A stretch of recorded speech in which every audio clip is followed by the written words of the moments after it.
Kapatid, sino ang una mong tinatawag kapag may problema ka? Sabi ni David, tumatawag ako sa inyo, kataas-taasang Diyos sa inyo na nagsasagawa ng layunin sa aking buhay. I cry out to God Most High, to God who performs all things for me.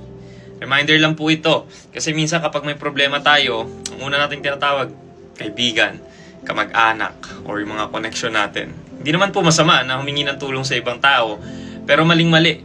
Kapag huli na nating tinatawagan ng Diyos, kumbaga, ang nangyayari kasi minsan, tao muna, diskarte muna natin, yung mga connection muna natin, tatawag lang sa Diyos kapag walang-wala na, nagiging last option na lang ang Diyos. Alam nyo ba, sinulat ni King David yan habang nandun siya sa kuweba, nung nagtatago siya kay King Saul. Diyos agad ang una niyang tinawag habang nandun siya sa mabigat na problema. Kasi ang unang tinatawag mo sa oras ng problema, it can reveal kung sino talaga yung Diyos mo. Kasi may mga tao na kapag may problema, tatakbo sa social media, magpo-post, doon na nilalapag lahat ng problema, pero hindi pa nagagawang lumuhod.